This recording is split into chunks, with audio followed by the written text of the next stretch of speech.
minutes late. Yeah. All right, we're live. So awesome. Yeah, so I think it's the. Oh no, I changed the parameters a little bit. There's a legendary Buterin that's. Oh no, that's why it's not fucking ordered. Oh, I don't. Can I say that on stream? Yeah. Okay. We're not safe for work stream, so okay, that's cool. Change that. Yeah. All right. Oh, I was gonna look up how Discord Revolution is doing. Oh, I forgot the tweet that we were live.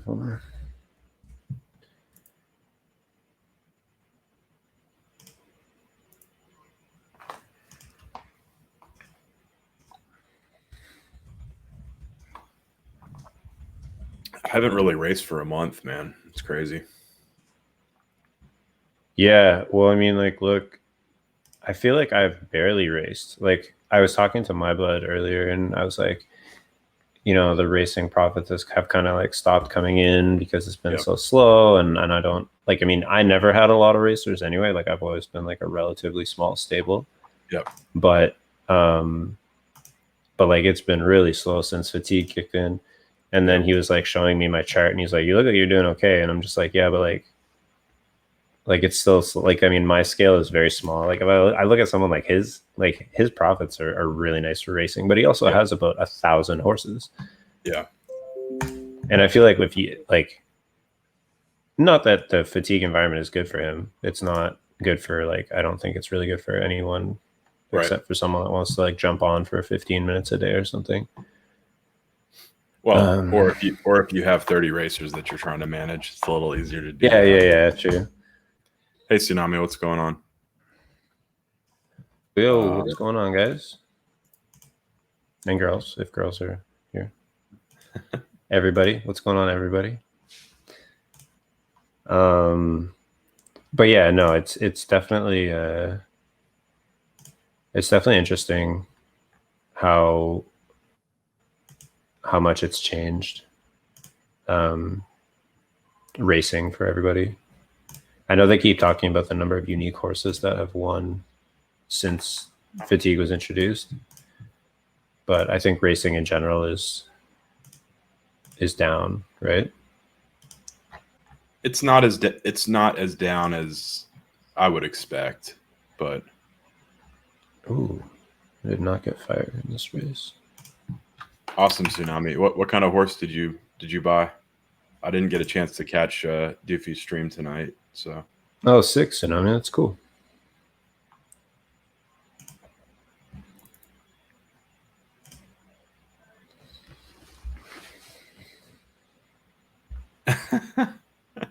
Okay. Dragnet, what's going on, man? Yeah, I try to keep the beard shaved just to save you from it. Where's the nice, Tsunami? That's exclusive colts. Naka exclusive colts can be pretty good. So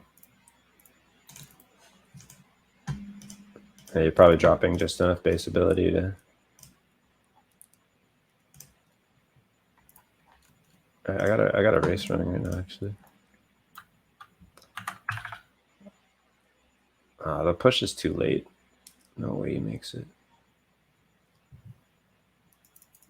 Man, I've had fire in like every race tonight and no results. Hey, Lucky. What's up, East Coast? Yeah. Oh, East Coast is in here. I think it's because he wants an appearance on the stream, so he's just putting some FaceTime in. Sounds about right. Yeah, Dragnet, we've been crazy. I feel bad. It was mostly my fault we didn't stream last week. I had some travel for work and a bunch of other stuff that I had to deal with. So you can blame me for not seeing us last week. Yeah, I blame David entirely. Feels good to be back. Feels good to be back. Looks like we've got a little crowd joining us tonight. So we've got a couple topics we want to cover, and then we'll definitely we'll talk a little bit about breeding and a little bit about race analysis as well. Yeah, Drag. Now we can talk about the Haku labels. Cool. Nice East Coast. Yeah, if you need to go, we're not that important, so we'll definitely not that important. Yeah. And since this is the first time I've seen you in the stream, I don't put out on the first date, so.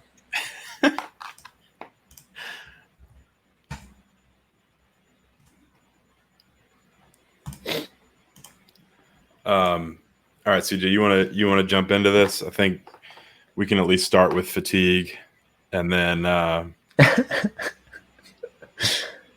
I've been called a bear by a lot of people, so take that for what it's worth. But that's a different topic for a different stream, I think. Hey, what's going on, Leaky? Perfect question. So we're going to talk about fatigue tonight. Obviously the announcement came out a couple weeks ago that they're going to change the system a little bit. We were planning on talking about it in a lot of depth last week. So that's going to be kind of the primary topic that we'll start with.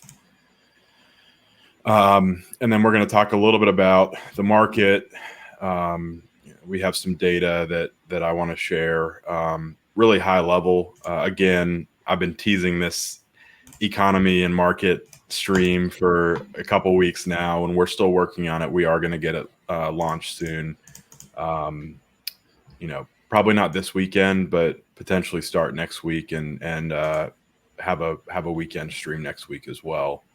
And then we'll jump into flames and talk about racing and kind of tie it back with fatigue as we go. So I think, CJ, with that, unless you want to give a little more of an intro, it's good to kind of jump in. And yeah, I think the only other thing I would say is that we're also going to talk. We'll do the same as always. At the end of the stream, we'll do some horse analysis if anybody wants anything looked at or any kind of race analysis. And then we actually have a horse up for breeding. So we'll probably end up going through our process of like how we search out a stud that we think would be a good one for our specific horse, and then just kind of give like a general overview of why we pick the studs that we do.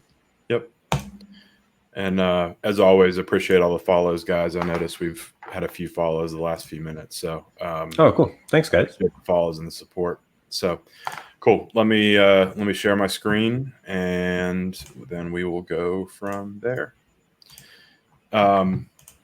So really wanted to start with fatigue or stamina. I think that's sort of been the topic of the day for the last 2 or 3 weeks. And, obviously we've all had our struggles with it. They have had a good number of new horses still racing.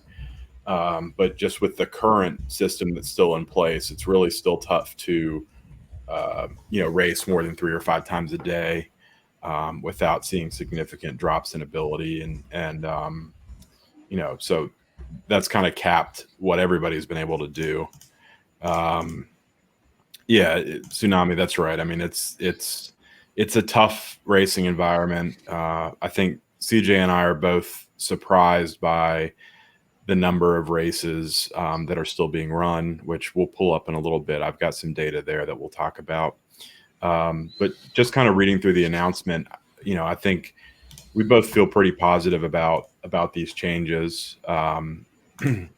Before we jump into some of the details, I've always said 20 to 25 races is about the right number of races per day, especially if they fix the race generation algorithm and we get a good number of races in. You won't see, super horses in every race, but that also gives the top runners enough races to kind of work with.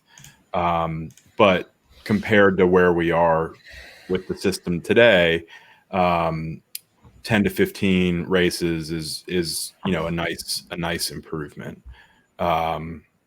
So, jumping right into it, we talked a little bit about on our stream a couple weeks ago, and when it was initially launched, that we thought it was an S curve that proved out pretty quickly. And so, as Zed states, fatigue is kind of horse dependent. Each horse has a different fatigue factor. And as you race more races, your stamina drops, exponentially. So, looking at this curve right now, you start again. I love that the axis is labeled speed. I think it should be labeled ability, but they're basically saying different horses have different shaped curves. So horse A, you race a few races and then it begins to drop very quickly. Horse B, you can race a few more races before the fatigue or the stamina starts to drop. And then, it drops down to the same levels as horse A. So, the S curve makes sense. The issue is the issue that we've all had is how quickly or more correctly, how slowly fatigue regenerates. And so, right now it's an S down and then a linear recovery over the course of 24 hours. The best news, I think, is where there are two big pieces of news that they released. One, that the recharge rate is going to drop to 12 hours. Again, I mentioned earlier, I think it should be 8 hours, but I think we're both happy with with 12 hours. CJ, I don't want to put words in your mouth, but I'll keep talking and then I'll let you jump in a second. Hey, OG Evergreen, really appreciate the sub, man. Thank you. So, good news, 12-hour regeneration.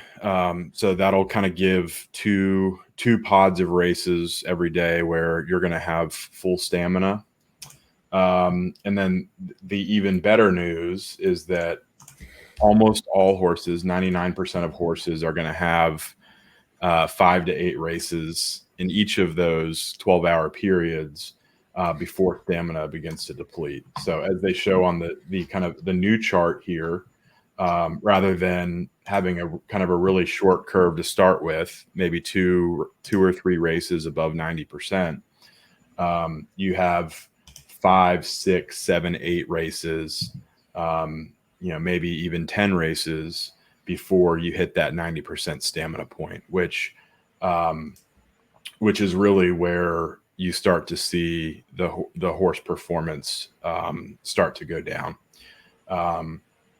And so that's great. The other thing that they changed was they adjusted it so that right now, when you drop below 70%, you don't lose class points. So not only is your horse running worse, but you're not dropping class points below 70%.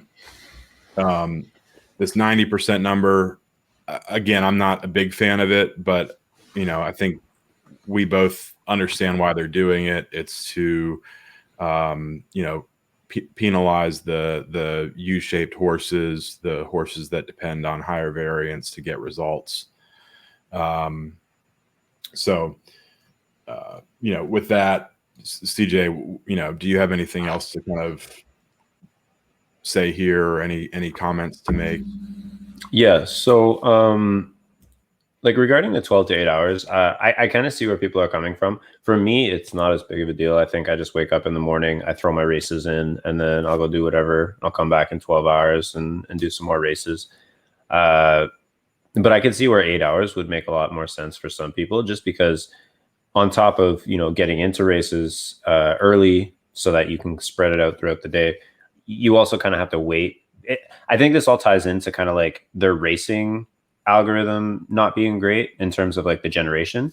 So sometimes you have to wait half an hour to an hour for a race that you want to go into to show up, right? Right. So with that as kind of like another limiting factor to what you can do. MJ dropping the big raid on us. Oh shit! Hey, thanks, MJ. Hey, everybody. I can't, for some reason, I can't see that with our thing, but I really appreciate that. That's awesome. Yeah, MJ, thanks. MJ, thanks for dropping in. But yeah, Hey, as far as the racing goes, I think a big issue with the racing is just going to be the amount of races that are available for people to get into, right? Like that's already a huge issue right now. Like people want to race, people want to give money to Zed to be like, hey, like I want to race my horse, but they're just not available. So sometimes you sit for like 30 minutes to half an hour or 30 minutes. Wow. Okay. Half an hour to an hour. Yeah. Just waiting for a race to generate, right? So I think that's part of the issue. Yeah. But as far as 8 to 12 hours, I'm not too bothered by it. I think it's a great kind of middle ground where not losing any stamina for at least 5 races. So you can get 10 to 16 races in without losing stamina, depending on your horse, is a good call. And I understand where they're coming from with the 90% thing, because what we saw is that stamina has a huge effect on base ability and the top end of your horse's ability to run. So you had class 1 horses down in class 4 and 5, which normally they wouldn't be able to do, even with like, you know, the ability to U-shape and all that. There is a certain point that like most class 1 horses are so strong that they just can't drop that far, which isn't the case if stamina is gone. And like you see these guys when stamina was broken and you could still lose class points below 30%, and they went from class 1 down to class 5. And then it's like, you know, then it kind of really gets out of hand. So I see what they're trying to do there with the limiting the ability to drop points once you're fatigued. I don't really have too much of a problem with that. I do still think that they're targeting kind of like the wrong areas of the game by working really hard to limit U-shaped horses when those horses are needed in the current racing environment. But yeah, otherwise, no, I think all these changes are positive. My issue is with how slow they're implementing them. Like it's been a problem, and like stamina and fatigue have clearly been, I have to think this is not what they intended to do, and that maybe they just didn't test it enough. But it hasn't been working the way that it should be, probably, for, you know, a few weeks now. And you know, more and more people, I think, are getting restless. Like I can say from personal experience, I sold a horse that probably 2 or 3 weeks ago I wouldn't have thought of selling for what I sold. You know, and I already kind of regret it, but you know, it is what it is. But yeah, I just think that we want to be able to race, and I do think there is like a middle ground between like being able to race all day, which is probably not great, because you do want to see like different horses in the ecosystem, and you want to see open races and all that stuff. But at the same time, I do want him back, actually. But at the same time, CJ, let's break. So I wanted to, you know, thanks again, MJ, for rating us. We've got a lot of new people in here now, I think. So hopefully you guys enjoyed MJ's stable, or MJ's stable, MJ's stream. You know, really appreciate you guys jumping over and joining us tonight. So just as an intro for those of you who might not have seen us, you know, CJ and I are XYZED Run. I think you'll find that our stream is actually pretty similar to MJ's in that we focus a lot on education and trying to talk through kind of key topics, and talk through racing, do a lot of racing analysis, talk about how, you know, the things that Zed is doing are impacting the racing environment, and really kind of try to, you know, educate you guys and share what we think we know. We probably don't know as much as we think we know, but yeah, feel free to drop your questions in chat.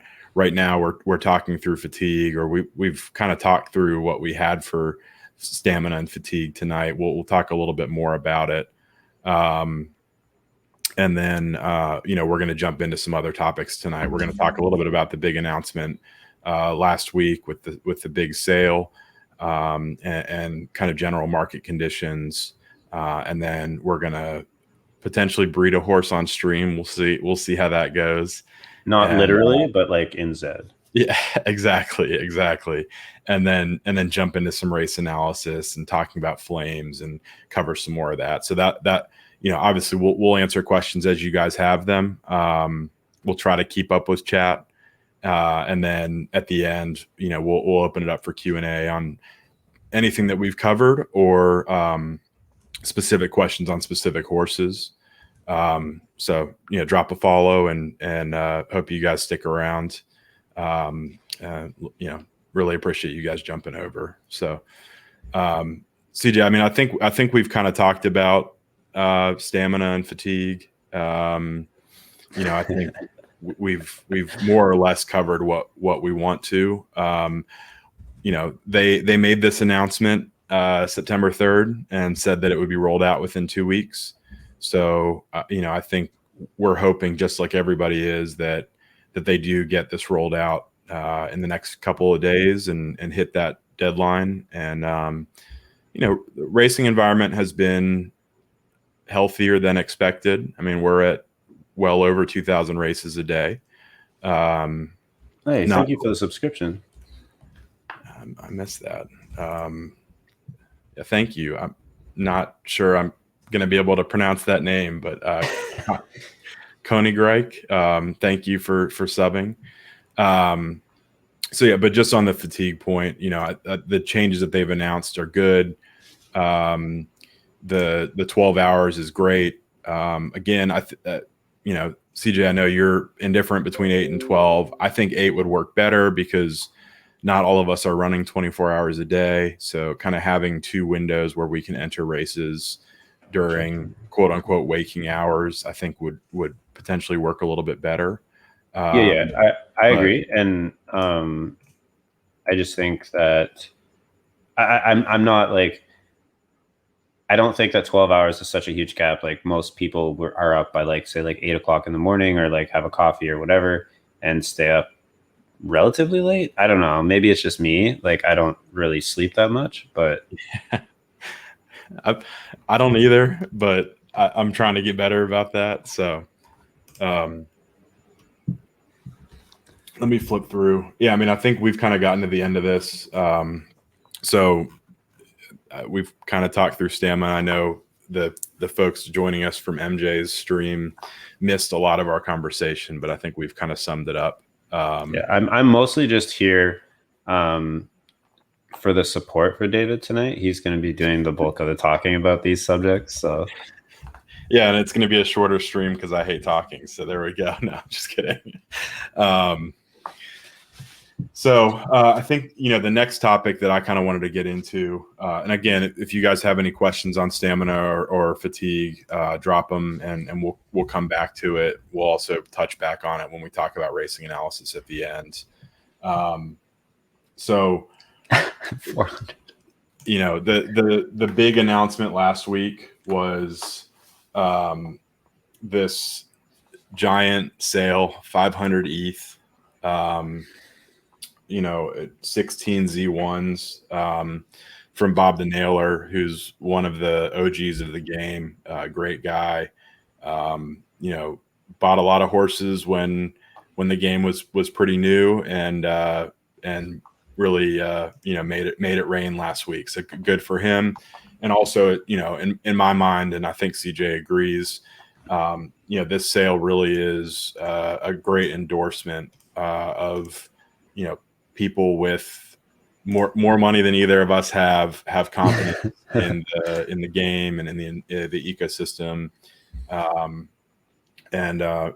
so you're seeing this huge transaction that is really in support of the long-term prospects of the game. So I think there were some comments that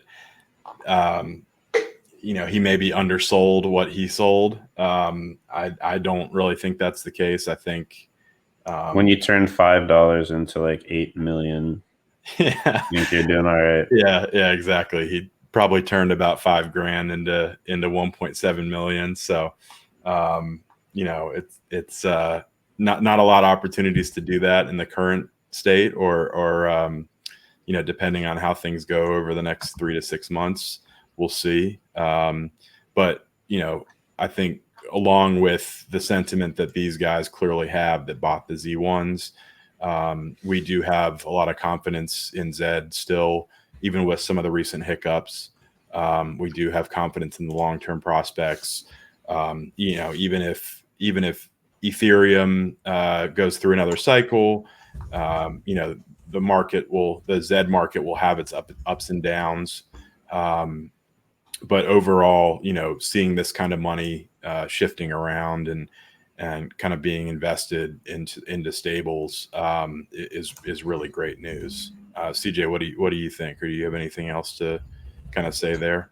Yeah, I mean, I definitely think that people willing to spend a lot of money on ZED is a good thing. Yeah, I mean, not really much more to say than what you said about it. Exactly is, do I wish I could buy 100 ZED1s or go back in time and do this kind of transaction? Yeah. But I think realistically speaking, I'm not the type of person that would have been able to hold on to the ZED1s to hit 40 grand anyway. Right.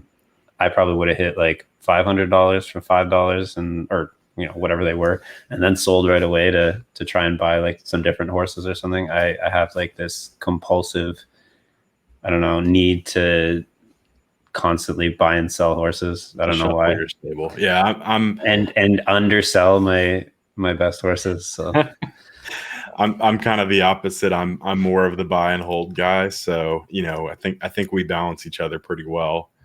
But yeah. So I think the other piece of the puzzle here is if we're looking at the recent OpenSea activity, there's been some concern about the market kind of dropping off.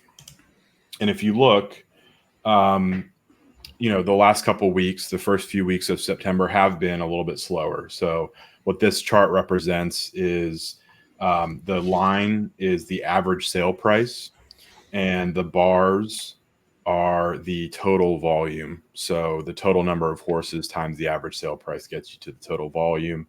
And we're still doing over 100 ETH a day of horse sales. So I know a lot of us are trying to sell horses, especially bred horses. It doesn't seem like they're selling. But in my mind, this speaks to the general strength of the market still. We don't, see the craziness that we saw in July and August. I do think this reduction in average sale price recently, and I'll pull up an Excel file in a second to show this a little more clearly. I do think that the reduction in the average sale price recently really has to do with the topic that we first touched on. Fatigue is limiting sort of the top end value of racers. You just can't race, great racers as much as you could a month ago. And so some of those large transactions that really buoyed the average sales price pulled it up, to the bars 5 ETH level. No, go ahead. I was just gonna say, so the bars, like the vertical bars, are volume in terms of like number of sales. It's the total number of ETH transacted. Oh, okay, yeah. So I mean, the number it is a little concerning, right? Yeah, and I think we touched on this in our last stream. Is just that, like, I think in a way that ZED really shot themselves in the foot by maybe implementing fatigue before building out the game to a point where it was actually necessary. Yeah. The user base really wasn't there yet, and still isn't. And what you've basically done is made it really difficult to make money racing.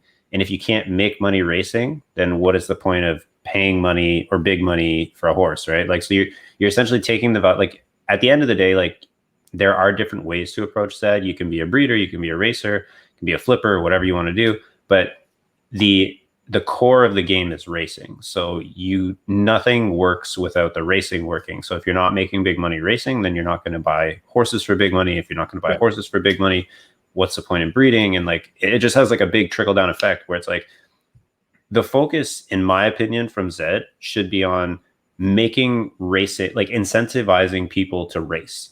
Mm-hmm. So you want to race as much as possible. You want to have as many races available. You want to have, realistically, you want to have bigger pots, right? Like, bigger pots, at least up in class 1 and class 2, because nobody wants to race there because 1, there's not enough horses. 2, there's not enough profitable horses. But like all of those things should in my opinion, be higher on the priority list because you want to get as many people into the game, because the more people that are in the game making money, the more people are going to want to be in the game. And like the entry level is not going to go down that much because people are just, they're not going to sell for huge losses on breeding fees. They would rather just, race the horses themselves or whatever. So at a certain point, it'll plateau on how low it can really go. And we've seen that with the legendary market, right? We'll talk about that in a little more detail on upcoming streams, but several weeks ago, legendary cult prices got down to below 0.036 for a couple of days, and they bounced back. And I think, to KE's point, I think as much as we've kind of said, the current fatigue system doesn't really work. The changes should be good and kind of help the value of racers.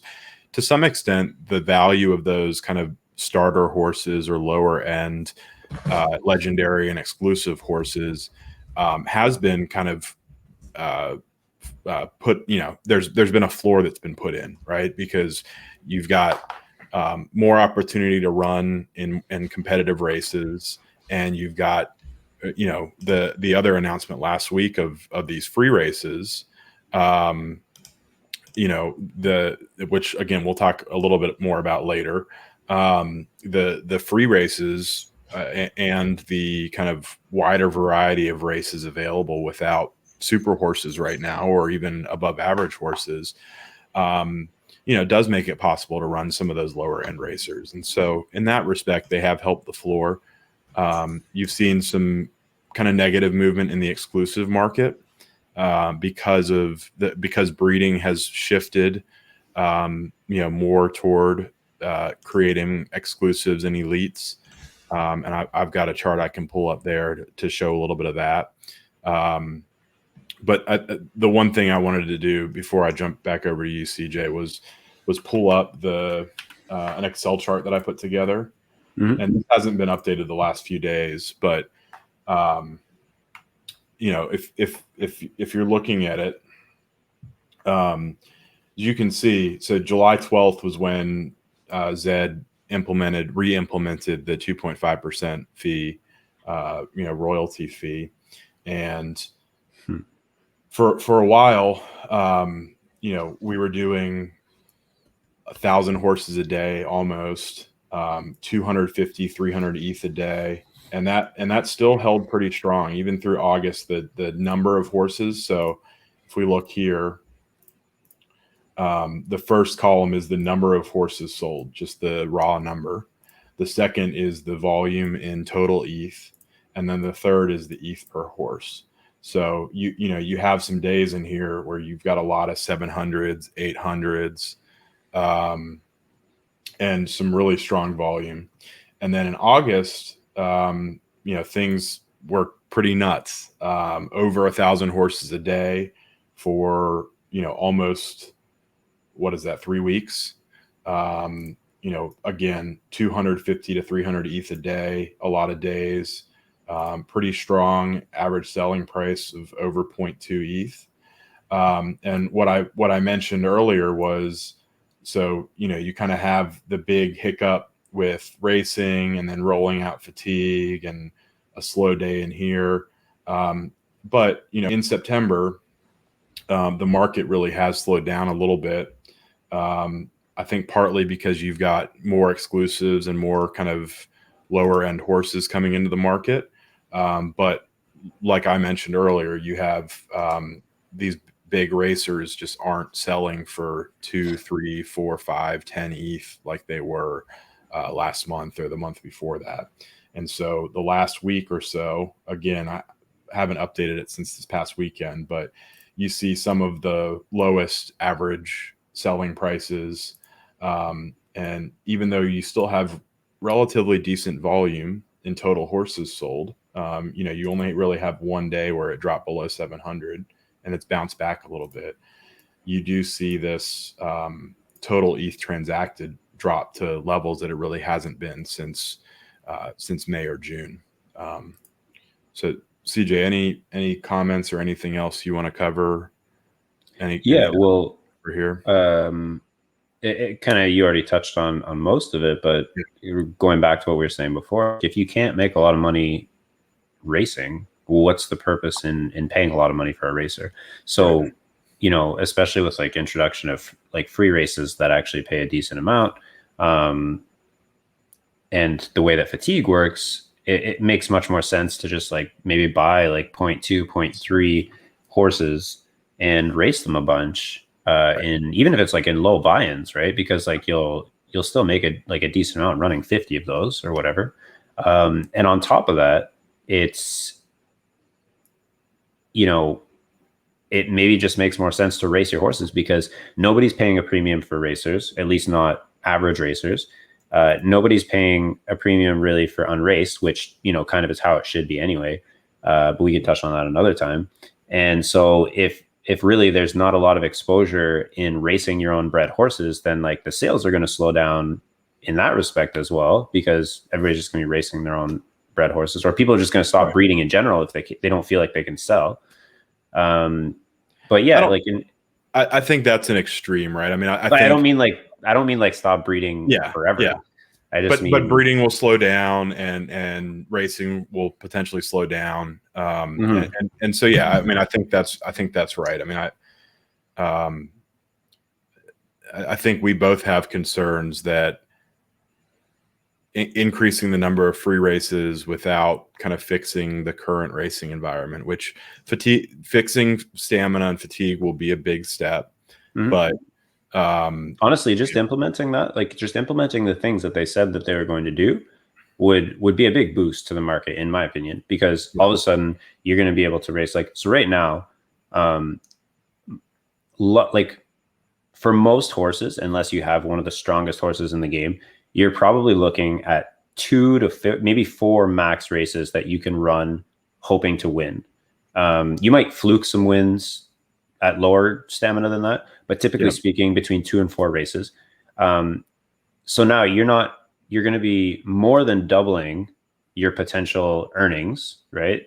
And not only that, but you're doing it at full stamina. And I mean, I know that other horses are going to be at full stamina as well, but if you're managing your race selection properly, like the amount of money you're going to be able to make running 10 to 16 times without dropping anything is probably a significant amount more than what you're doing right now. So it's going to bring up the value of a lot of horses.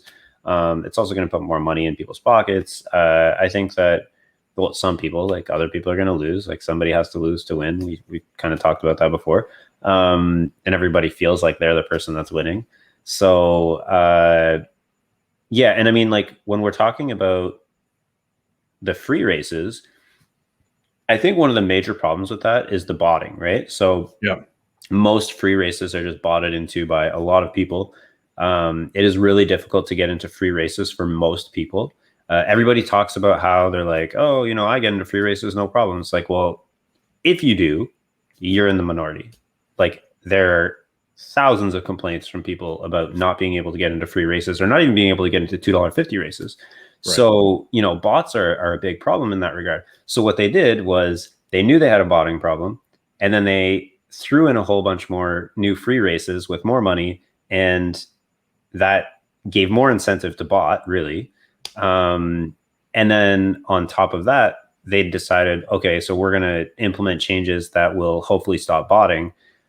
But the problem with that is that, like, you can't really stop it, right? Like you can't stop it entirely. You can take a stance on it and be like, you know, we don't support botting. So if we catch you, there's going to be, you know, penalties and all this other stuff. But really the best way to deal with botting is to take away the incentive. And we've talked about that, right? So it's like they kind of went in the opposite direction, and they kind of gave bots more incentive, or people more incentive to bot by adding all these free races. But yeah, anyway, that's kind of like going off topic. Most of what you're saying is just that, like, the market is down right now because you can't make a lot of money racing. And if you can't make a lot of money racing, there's no real incentive to pay a lot of money for horses. And that's going to change. That'll change. And I think the flip side of that is the market is still relatively healthy, right? There's still a lot of horses being bought and sold. There's still a very strong amount of ETH volume per day that's transacting. It's just there has clearly been an impact of the, let's call it, the reduced racing environment of the last month or so on pricing. And I think the stamina update and the other steps that they're taking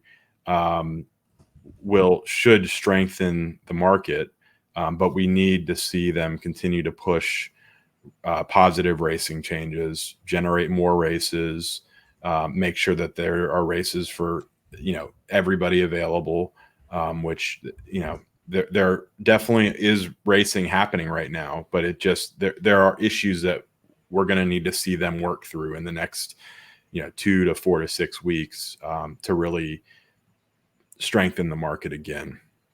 And Golden Glow, you mentioned that you haven't gotten into a free race in a week.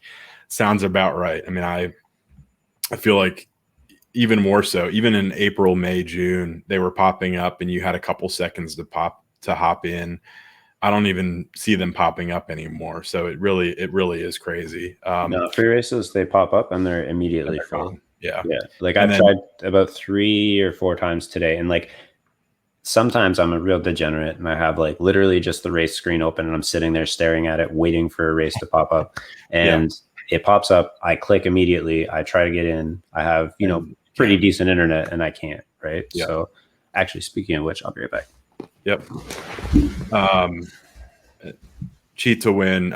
You asked, was there an ETA for the update? Yes. So the announcement was September 3rd. And they said that it would be, 2 weeks from that point. So 2 weeks from September 3rd is tomorrow morning. I think we're both hoping that they will, get the update in at this weekend at some point, maybe tomorrow, maybe this weekend. But I haven't been in ZED General chat for a little while, so I'm not sure if they definitely haven't posted an announcement or anything like that. But I'm hoping they're still on track to hit that 2 weeks or just after that. So that was a good question. And then, so the one thing I wanted to mention, because we've talked a little bit about racing and the number of races. And so if we look, this is just pulling the race database file that Cryptog publishes. And so he pulls all of the race data down. And so I just created a chart here. And so the blue line that you see, this is April 2nd, which was kind of the first main drop that a lot of people were involved with. And so it's showing over the last 5 months what the racing volume is. And so you can see it got, we were holding strong at about 1,500 paid races a day for a lot of these days, which was the limit. The limit for paid races was right around 1,440, or a little bit more than that when we were at 1 minute queue times. And then when they reduced that wait time to 30 seconds between races, we actually did hit 3,000 races a day, for 3,000 paid races a day for a little while, for almost 3 weeks. And then this day right here was the weekend when racing was completely down. And then you saw, if I come down to these charts, this is a little more recently. So you saw a big drop this weekend. And then when they rolled out the changes, we have been around 2,500 races a day for a little while. And recently that's dropped a little bit. And so you kind of see this downward, racing, this slope to the number of paid races that correlates pretty well with that market data that we were showing. So, fewer people racing, fewer racers selling. You kind of see this in the data across. And then on the right side here, you see orange is Griffin races and gray is paid races. So this is all this data is capped out last Thursday, so it doesn't capture any additional free races that have popped up since the announcement. But as you can see, over the last few months, we've pretty steadily been at about 150 races, free races a day, which the reason for that much lower number is because they were staggering the free races from 4 to 6 to 10 hours. And so there was just a lower number of free races that could even pop up in the environment. And so we'll see. We'll have to. I'll pull the data and we'll take a look at if that number increases or kind of how they're managing that. But from what I've seen, they've continued to stagger those free races kind of 4 to 6 hours. Yeah, Golden Glow. Let me take a look at that. One question before I do that, though, Dan Shan, you asked about destroying the bots.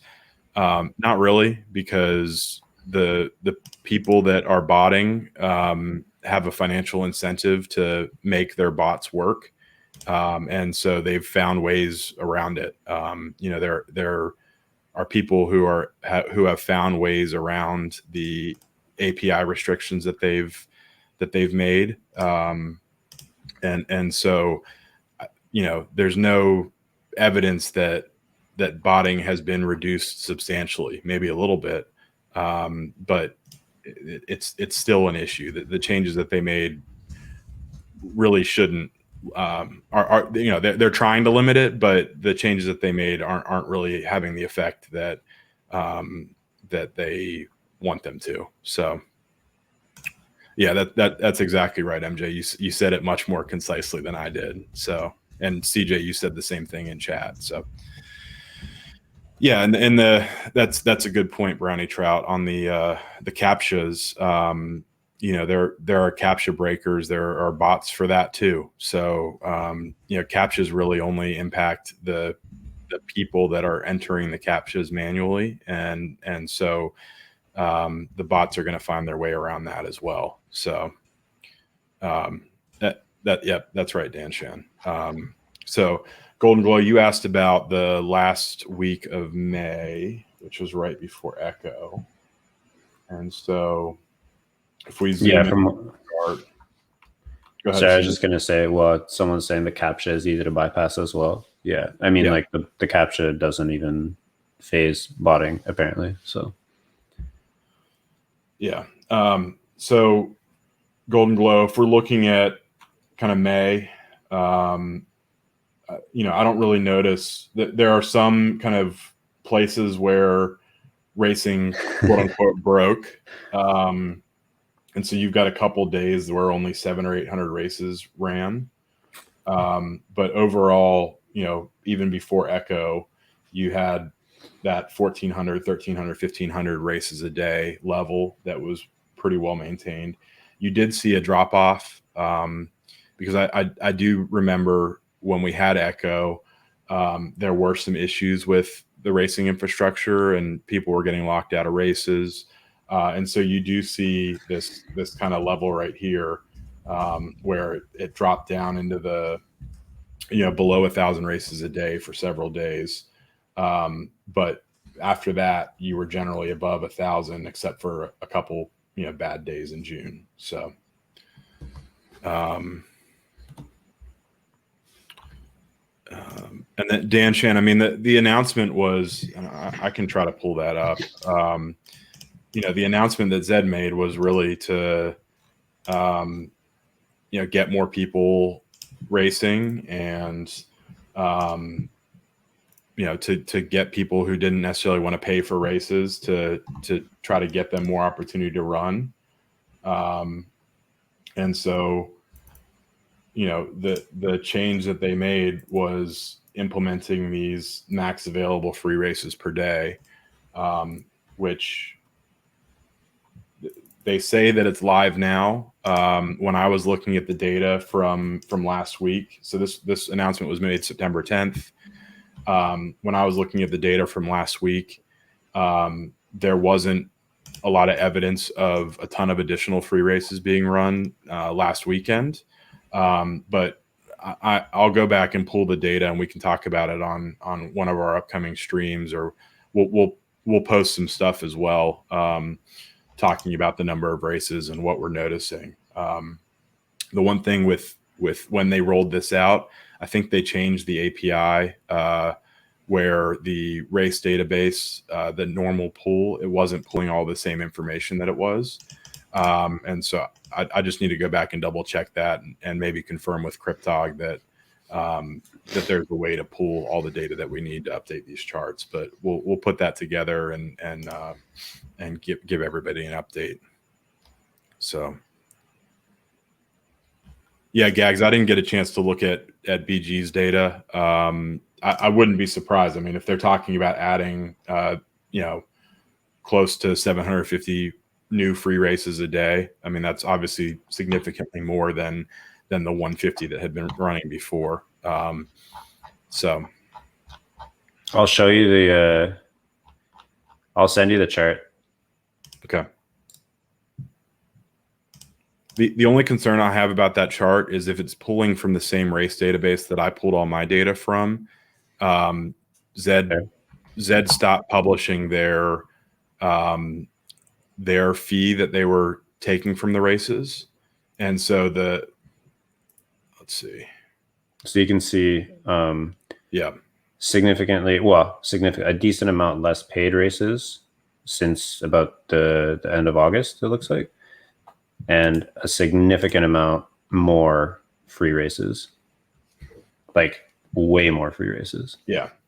So when I pulled the data, it was showing close to 800 free races on the 11th. But that was because every single race was showing that ZED wasn't taking a fee, which isn't correct. So I'll have to go back and just make sure that I'm seeing the same thing that BG's seeing. But yeah, I mean, it's this number makes sense just given the announcement and the fact that they were going to add 600 or 700 more free races a day. You would expect that to jump up from 150 up to the 800 or 900 races a day level. But again, that doesn't change the fact that botting is likely still an issue, and that the casual player that's logging on for 20 or 30 minutes is still having trouble even clicking on a free race before it fills and goes off. So let's see. But I think like what we were looking at before is that, due to a lot of these changes, I think what you're seeing is less paid racing, less breeding, less everything really, except for obviously free racing, because it doesn't cost anything, but right. So, and again, this isn't meant to be like a bash ZED fest. It's just a matter of like, I think like, hopefully they know that right now what this is doing is really devaluing their product, and they're working hopefully really hard to fix it. Like, and those changes that they released are, that will immediately, be an injection of a good amount of probably movement in the market, but it's just, getting there and hopefully implementing it correctly and not having, a bunch of days where we can't race and, things not working properly. So, and I'm sure that's why maybe they're taking a little bit of extra time to test it and make sure it's implemented correctly, but it would be nice to have it come out sooner than later. Yeah. Golden Glow, I want to touch on what you mentioned.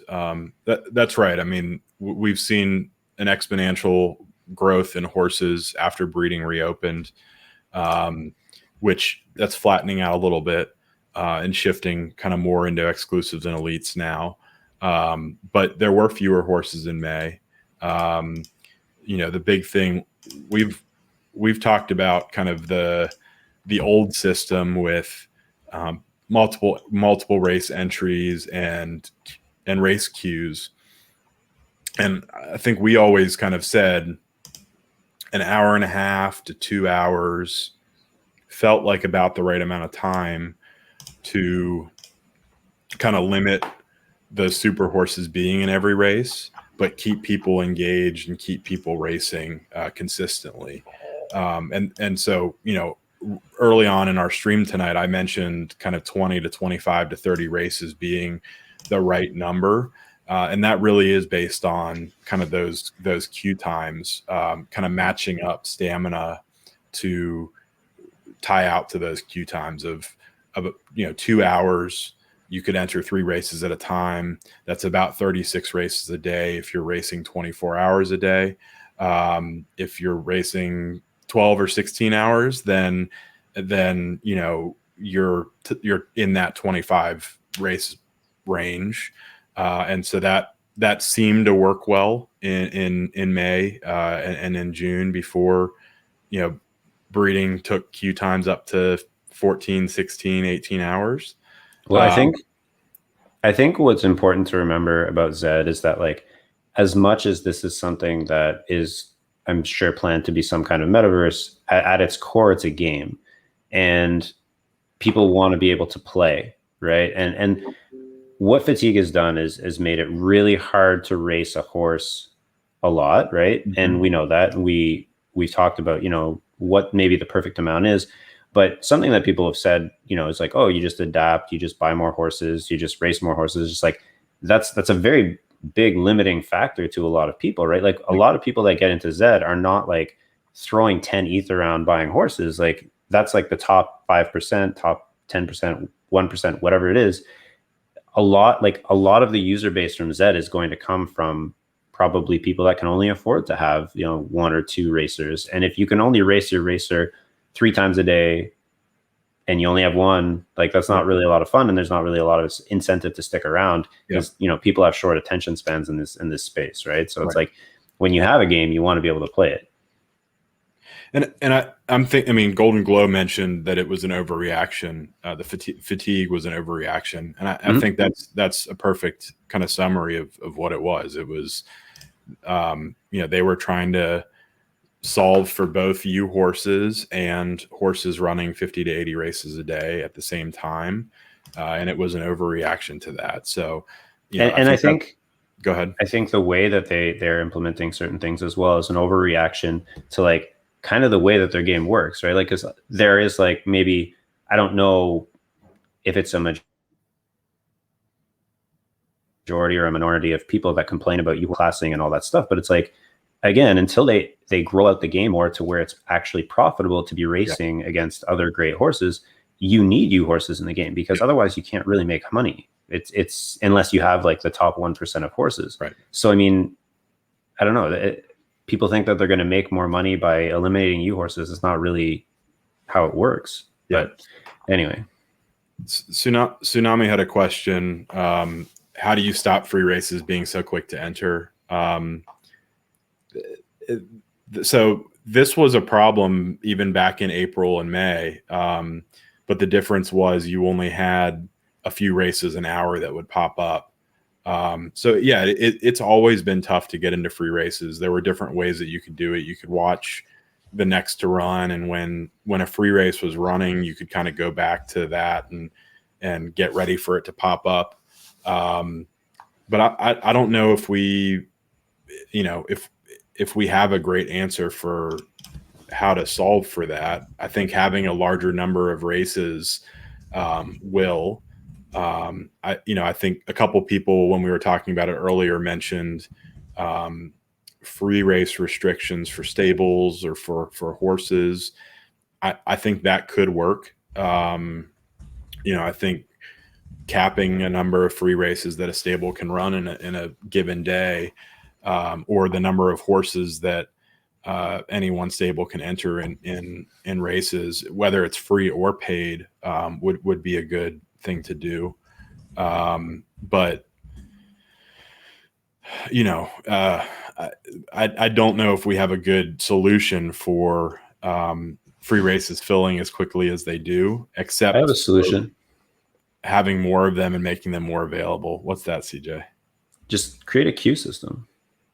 Yeah. Like for free races. Yeah, for free races. Why wouldn't you just have a queue system? Like, it's not the same as like a paid race, environment where people are trying to like pick and choose their racers that they're going against. Like, free races fill instantly anyway. So why not just have a queue system? Yeah, no, that's right. And that's what Souls just said as well is, 1 minute to enter. Or yeah, I mean, I think some combination of that or some version of that would work well. You pick the distance that you want to enter, you pick the class, and you put your horse in there and kind of wait for your turn. I think that would work. I wanted to address this comment. I completely disagree. Respectfully, I think that there's skill in both the single entry system and the queue system.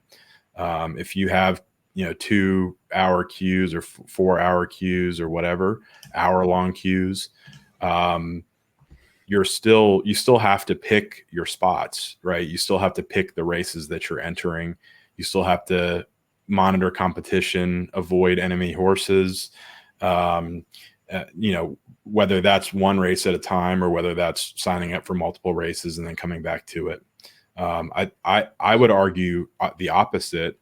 I would argue that the single race system now actually encourages top horses to run $5 and $10 races a lot more often than they should, because of how slowly the $25, $50, $100 buy-ins fill up.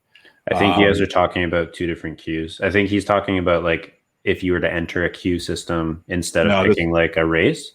This was a comment from like 10 minutes ago. So yeah, but he's saying down there, but you can't avoid if there's a queue. Yeah, well, so when he made his initial comment, we hadn't talked about queues. So my bad if you are talking about kind of putting your horse into a paid queue or a free queue. I'm very against queues for paid races. I know some people have talked about that. We've talked about blinded races where you don't see the opponents. I don't think that's ever going to happen. But the queues for paid races, that is a good point, that would take away the skill. You have to have the ability to pick your opponents and pick the right races to get your horses into. Maybe you run a queue system for a portion of the races if you just don't care and want to make sure you get in a certain buy-in or a certain distance. Yeah, I think that you could probably make an argument to queue $2.50 races, just because they almost fill up as fast as free races anyway. So there's very little time to kind of like judge the competition and all that stuff. But in terms of like $5 plus or any kind of race where your race selection and the competition make a difference, you can't have a queue system. That's 100% true. I think creating a queue system for free races would actually work on two fronts. One, it would make it available to more people, and two, it would also kind of stop the botting, right? Because like if you're just entering into a queue, then there's no reason to bot. So I think, yeah, I mean, in my opinion. Yeah, Golden Glow. I mean, that's kind of what we were talking about. I think that's a good comment. Like, there are players that they have stuff to do during the day and they just want to kind of make sure that their horses run in the right distance or the right buy-in. And they care less about, who they're signing up for. Maybe $2.50s and $5 races, for example. You have a queue system for a portion of those races for that people can sign up, and when they're generated, they get their horses entered after a certain period of time. And then to your point, you wouldn't have to sit around for an hour or 2 hours finding the right race. But I think to that point, I think that is more of an issue with the current race generation system more than needing a queue for races. They just like right now, they just don't populate enough races. Like people wait and wait and wait and they want to race, but they can't because, the distance or buy-in or whatever is not available. I don't see why they couldn't have like just a rotating door of $2.50 races, kind of like Griffin's, where it's like and 1,000-meter $2.50 race goes, another one just pops right back in. Yep. And you could have some kind of like rotating schedule, or maybe not like a schedule, but just like say this many 1,000-meter $5 races populate a day, this many whatever, and they just keep coming in, because right now it's just it's like Golden Glow saying, you can wait around for half an hour to an hour or more. I mean, I'm pretty sure that, isn't it which class is it? Class 4, Class 3 has never had a 2,600. I don't know if they still haven't. Yeah. And I think a large part of that is probably because they were added after the initial race generation system was created. So there's probably some kind of issue there. But yeah. And I pulled up Soul's comment. I mean, I think this kind of lines up with how we're thinking about it. You kind of have a separate pool of races that, or a separate class where you can put your horse in and run. I do think you would have to align it with the current class system, or whatever class system that they implement at some point, if they do restructure the classes. But yeah, I mean, I think that makes a lot of sense. But it sounds like we all kind of agree that the free races really should be a queue. That would also potentially help with botting a little bit, right? Because you're kind of sticking your horse in the queue, and yeah, a bot could still automatically re-enter the queue as soon as that race runs, or that horse runs its race. But that way you have a list of players that are going to be put in that order for whatever they sign up for. So Motherload, congrats on the Naka with Flames. That's awesome. So CJ, I think so. We've talked about the number of races. We've talked about the market a little bit. We've talked about fatigue. Do we want to jump into some horse analysis or some Flames analysis? I think given where we are with time, I think we should probably kind of take that the breeding off stream. Yeah, I mean, again, it's kind of sorry.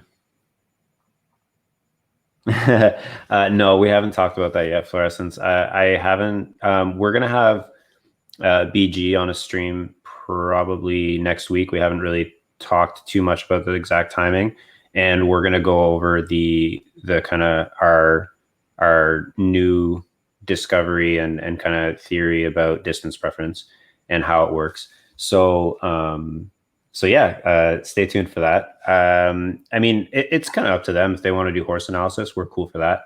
And if not, yeah, actually, Fluorescence, what we're going to do is we're going to put up all of our VODs on YouTube, probably sometime either tonight or tomorrow, just because Twitch is kind of limited in how long it keeps the VODs up. Yeah. And I know that we've had like a bunch of requests about our breeding VOD to, and so I actually have it right now on a Google Drive, and I've just been like handing it out to people, but I think it's just more effective to put it up on YouTube. We're not going to cut it or anything. We're just going to put it up and leave it up for people to go through. Yeah, that's a fair warning. We are, so to build on that a little bit, Twitch does limit non-partners to 14 days. I think they changed that up at some point in the last year, and so we're gonna go ahead and create a YouTube channel. I think we already have one, but start populating it with these videos. They're not going to be, a lot of flashy, very high production value. They're just going to be kind of the streams that you guys have seen. As we continue with this, though, we'll look at kind of cutting them down to the key points and get kind of better production for the YouTube videos. But for now, we for sure do want to make sure that you guys get those. Golden Glow. Yeah, absolutely. So in case anybody didn't know, we were going to be on with Golden Glow and MJ this weekend. I think Retro is going to be on as well. Oh, no, Chateau. I think Chateau is coming on. So we'll be out there on Sunday and just going to, hang out. Yeah. Golden Glow. If you want, you can drop your the Twitch link. Absolutely. So that people can follow and check that out on Sunday. Yeah. So I guess, Cedar, do we just want to open it up to questions? I mean, I think we've had a pretty interactive discussion tonight. I know Dragnat had a question about the tags. I think that that actually does line up pretty well with talking a little bit about race analysis and how to look at distance preference. Maybe not get into it like you were talking about, but yeah, no, we can do that for sure. And any questions, and if anybody did want us to kind of walk through, because we were going to stud Bloody Mary tonight, but if and we could always do that off stream or whatever. Yeah. If but we could always go through our process of selecting a stud and kind of what we look for. Yep. So to talk about this tag, because it does kind of line up with talking a little bit about distance preference. So as far as I understand, and I haven't talked to Cryptog a ton, CJ, I don't know if you have, but anytime that this tag pops up, the horse has a certain number of races, and it's based on the concentration of their flames. So if you look back at the listing, Brown Privilege was listed as a sprinter, and if you look at the flames, she has a significant number of flames at the shorter distances. So if we look at, for another example, marathoner is going to be your long distance, and so again, not as many races in this case, but this tag pops up for Chipotle Way, and you see a concentration of flames at 2,200 and 2,400, and so I think that's one key thing that we can talk about. That the flames really do seem to match up pretty well with, in general, horses' distance preferences. And so, that tag will, if you're looking for horses that run certain distances, that tag will help you search for that within the market, or whether, again, distance preference at this point isn't passed down. But if you're looking for racers, then that tag that Cryptog and Haku have implemented will help you identify those horses. So something just to touch on with the fire that you're just talking about. Yep. That was kind of a conversation that came up where people are kind of asking, or a lot of people seem to think that odds being removed are bad for new players, and fire is not as good as odds. And I think largely they're just different. I think that the addition of fire, with the addition of fire with historical odds gave a ton of information. It was really helpful, especially in terms of distinguishing between variance and distance preference. But one thing I do think that is good about fire for new players is that even if it doesn't necessarily give you a relative baseline of strength to the horses that are in the race, it does tell you kind of the distances you should be running your horses at if you want to win. And kind of if you know where you're running to win, you also know where you need to run if you want to class down or if you're trying not to win. So in that sense, I think it does kind of give people a better sense of how they should run their horse. It doesn't necessarily give them a sense of how strong their horse is, but you can kind of glean that pretty quickly from, one, whether you're pulling flames in different buy-ins or not, and two, whether you're actually going to get wins after a certain sample of races, right? So do I think that I don't think that it has actually increased the discovery process by a significant amount. I think people were really worried that it's people have to pay an extra $50 to $100. I think if people really educate themselves on how to race and what these things mean, then I don't think it changes the discovery process that much. The only place it does is if you have a kind of average or below average spike horse. Because there's no more way to compare how your horse compares to other horses within a race. A horse with 15 or 20 or 30 or 40 odds could still pull flames if it has a strong distance preference and you're entering those races. So for a small portion of horses, you really have to run, 30, 40 races before you really get a better feel for those horses. But like you said, for everybody else, the donkeys, if you've raced 10 races and you have raced 10 $2.50 races and you haven't pulled flames, or you've only pulled one flame, then you likely probably don't have that strong of a horse. Or if you race $10 races in class 3 and up and you're pulling flames every time, pretty quickly that you have a pretty strong horse. So Yeah. I agree. I mean, it was obviously easier for Discovery when you could run kind of 3 or 4 races and know what you have.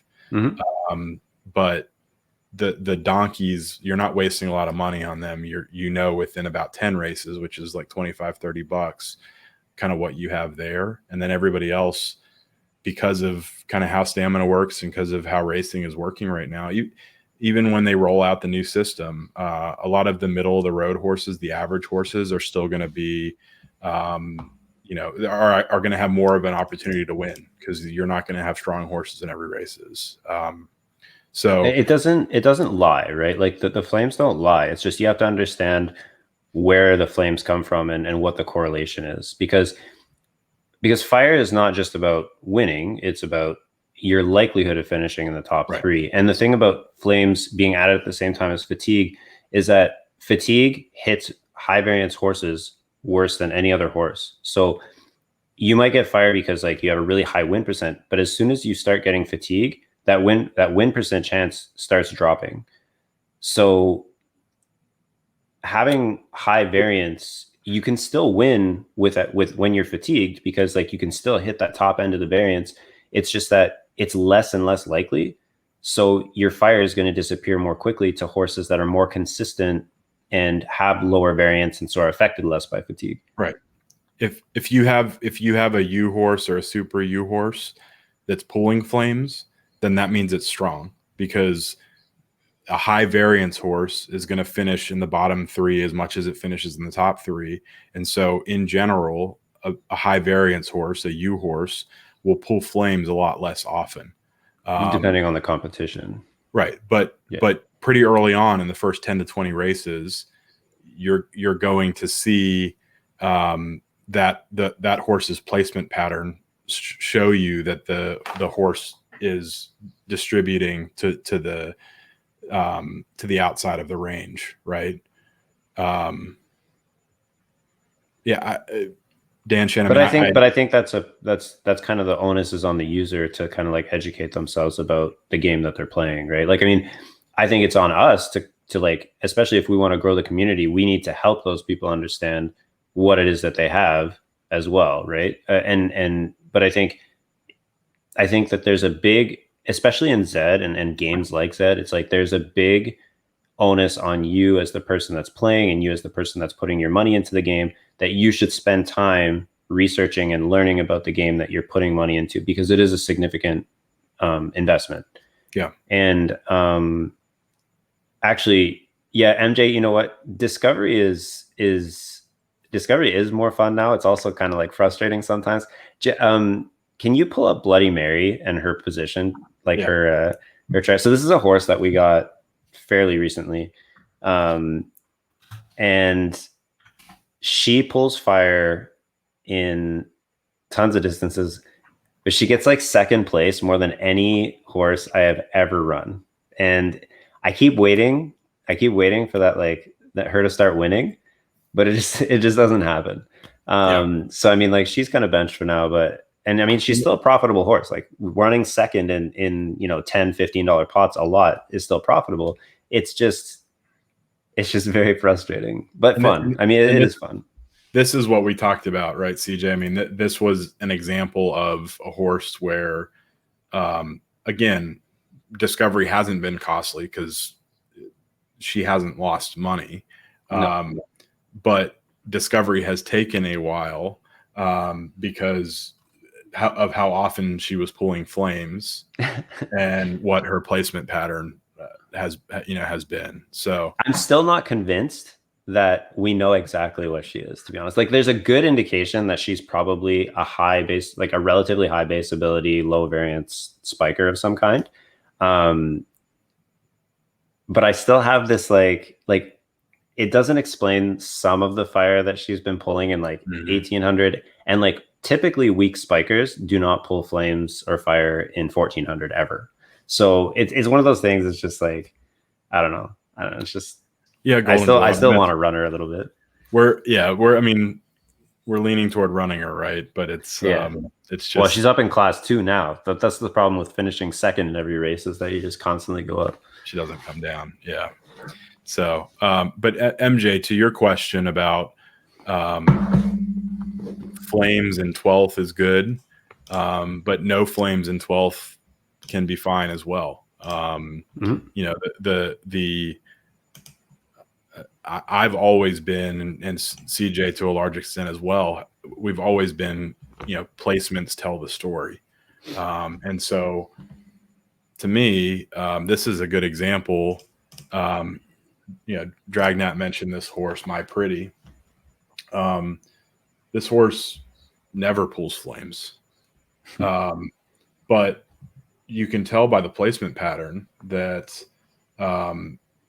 this horse has a little bit of variance. And again, because of that nature of variance that kind of pushes your placements to the extremes, you're going to tend to pull with two equal horses, one with higher variance, one with lower variance. The higher variance horse is going to pull significantly fewer flames because that horse is less likely to finish in the top 3 than the other horses that it's running against. So you're going to have really good horses that have low average flame percentages that are still successful racers and have U-shaped patterns or cup-shaped or bowl-shaped, however you want to look at it. And so, yeah, I wouldn't say, I mentioned earlier, if you run a bunch of 250s, if you run 10 250s and you don't pull flames, that's probably indicative of not being a great horse. But that's also only if you're pulling middle finishes, right? If you're pulling firsts and lasts, you're not going to want to stop running that horse. Or if you're pulling a lot of lasts or a lot of 11ths and 12ths, you might just be in a bad run of variance. And so, yeah, you might want to run another 10 or 15 races. There are horses that have had like 35 12ths in 50 races that end up being, U-shaped horses after a large enough sample size. But that's again where placement patterns kind of rule the day. So yeah, I don't know if you have any comments there. I know we could do multiple streams a week on racing strategy, and we're gonna try to cover more and more of that. We're hoping to do some more pop-up streams where we can just like, rather than having any kind of like scripted content, it'll just kind of be like hanging out with people who want to learn about the game, who want to have questions answered, who want to look at specific horses or racing profiles. I do really enjoy that. I mean, like, we do that basically all day already. So it would be really fun to do that on stream and just kind of like interact a little bit more. I actually don't have too much more time because my kid's got to be up for school in the morning. But no, I think that's, I mean, that, we did some pop-up streams last month. The goal, we've had to take a couple weeks off. So our goal is to get back to doing, a pop-up stream every week or every other week and talking a lot more about racing strategy specifically in those streams. But yeah, CJ, if you want to go, I think there are a couple more questions. I don't know if you have a couple more minutes. I think just one thing, Lob City was asking about looking at unraced horses. What are we looking at? Speed, siblings. There was another comment I wanted to pull up on the screen, but now I forget which one it was.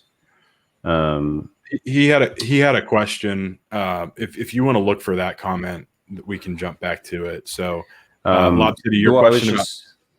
Oh, sorry. I was just gonna say with looking at unraced one, I don't typically buy unraced. I've always been a very big advocate against unraced horses. So maybe not like the best person to tell you if I were to buy an unraced horse because there was like almost no exposure. I would probably look at the parents, see what kind of base ability likelihood I would be getting out of it. If they're unraced, you can kind of reverse engineer it by looking at the children that they've had to kind of like look at, where those kids are falling in a general class sense. Yep. And then kind of look at what the chances are of your horse being on the spectrum of base ability, like where your starting point is looking like. And then again, it's a lottery ticket, right? Like after you kind of account for how strong the parents are and what the likelihood is of the base ability passing down, at that point, you're just hoping that whoever it is that you've bought ended up getting a lot of variance or a lot of distance preference or both. But that's something that like you can't predict. So the only thing you can do is put yourself in the best position by the strength of the parents. So that would be my approach if I were looking at unraced. I don't typically look at unraced, so it's kind of a moot point. But And Lob City, we'll answer your other question about the stable off stream. We'll talk to you in the Discord about that. Mm-hmm. Retro, appreciate you jumping in and joining us tonight. Hope to thanks for coming by going forward. The same thing. MJ as well. Everybody, the raid was awesome. Thank you so much. Golden Glow, nice to see you out. I'm gonna pop off because I got to get ready for tomorrow. But it was really nice to be back out again. And like I said, I'm hoping to do some pop-up streams and chat with people. And I think our stream next week is going to be, another one of the bigger ones that we've done. So I think everybody should be hopefully excited for that. But yeah, so everybody have a good night. Stick around for David. He's pretty awesome. And hopefully I think we'll probably raid Sean once we're done. I'll stick around and answer a few more of these questions that have popped up, and then CJ, go ahead and get out of here, and we'll raid Sean in a couple of minutes. All right, sounds good. Get some horse betting in. So, all right, take it easy. Bye, CJ. Guys. Yeah. Lob City, we talked a little bit about this earlier. The drop in prices. Yeah, I mean it's definitely hurt. But I think the primary driver is based on the large ticket horses not selling as much. So I'm not in the long term or even medium term. I'm not that concerned. I think the market is still pretty healthy, but because you're not seeing kind of the top end horses selling for as much, the average selling price has dropped. And then for breeding, a lot more exclusives and elites have hit the market. And so those prices are coming down, but the legendary prices are still decently strong.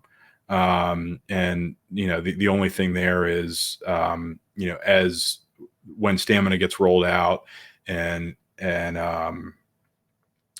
as some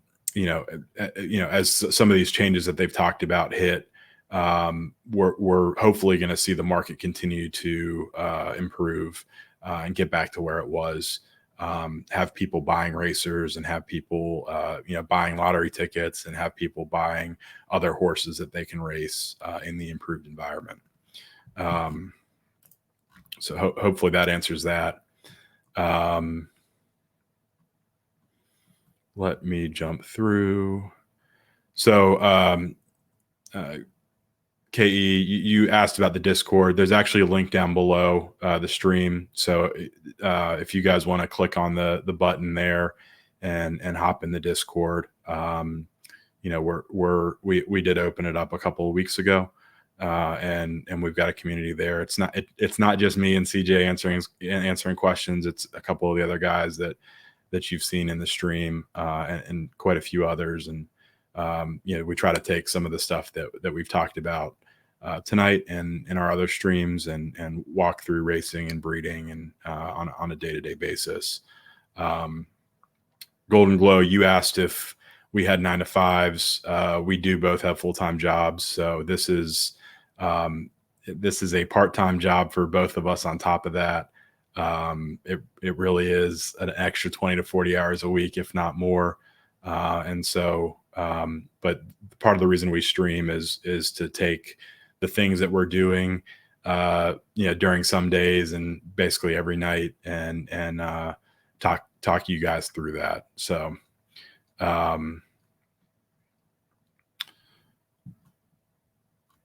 Dan Shen, no, appreciate you jumping in and asking some questions. You definitely had some good questions tonight. So always appreciate you coming on and walking through. I don't necessarily agree that supply is still way ahead of demand, or that horse sales are going to drop below, sales prices are going to drop below breeding fees. I think we've seen pretty good user base growth.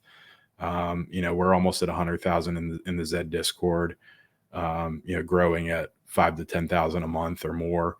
And so, I think that the market will, the softness in the market now is partly because of breeding exclusives and partly because of racers. But I'm not concerned long term. I think we saw a bottom in the legendary market in July, and there is some softness just because people are hesitant to buy mediocre racers or good racers.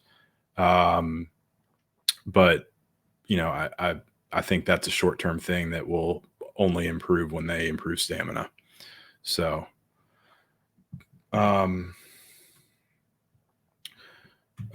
Trinix, if you don't mind, I don't know if it's going to get sniped. I hope it hasn't. But if you want to hop in our Discord and drop the link, and in the horse share channel, and tag me or CJ, we'll take a look at it. If immediately after this, I'm going to sign off in a little bit, and jump in there. But pop in there. It looks like you're getting some feedback in chat right now, but I'm happy to take a look after this and give you some feedback. And if you don't have a horse yet, we're also happy to talk strategy based on your bankroll and talk through kind of how we think about things. I know Lob City had some questions earlier. He's bought and sold a few horses, but we're happy to, CJ and I, and then others in the Discord are more than happy to give our opinions there. So click on that link and hop in. So I think with that, Dan Shan, Golden Glow, appreciate you guys showing the love. Thanks for the subs and all the follows tonight, guys, and all the new faces that dropped in, mostly because of the MJ raid. But hopefully you guys will join us. Whenever we have a pop-up stream, we'll give a couple hours notice. We'll talk racing. Sometimes we keep those published. Other times we take those down, just because we give a little bit more targeted advice. So, feel free to keep an eye out for that. We'll post it on Twitch, and we'll post it on Twitter. We'll post it in our Discord, and then you'll get the notification on Twitch when we go live. So keep an eye out for that. And then we do, as CJ mentioned, we have a couple streams that we're lining up over the next couple weeks that will cover, a lot more topics. Hopefully we'll see stamina and fatigue roll out, and the changes there, and hopefully that'll improve racing, and hopefully Zed will continue to make improvements as they've tried to do when things have broken, or in general they've tried to build out the racing environment for us. So with that, I'm gonna rate us over to Sean, assuming he's still on. It looks like he is. So hopefully you guys will stick around for that. Sean Versal is great. Some of you guys probably saw him on the Digital Derby. He's got his own very different channel from MJ and us, very much focused on racing and actually betting on the races. They built out a cool little betting platform. So, going to go ahead and set up this raid, and hopefully you guys will stick around and hop over there and make some noise and participate in that. It's pretty high energy. It's a lot of racing. It's a lot of fun. So we'll hop over there in a few seconds. But before we do that, just thanks everybody again. Have a great night, and we'll see you again soon.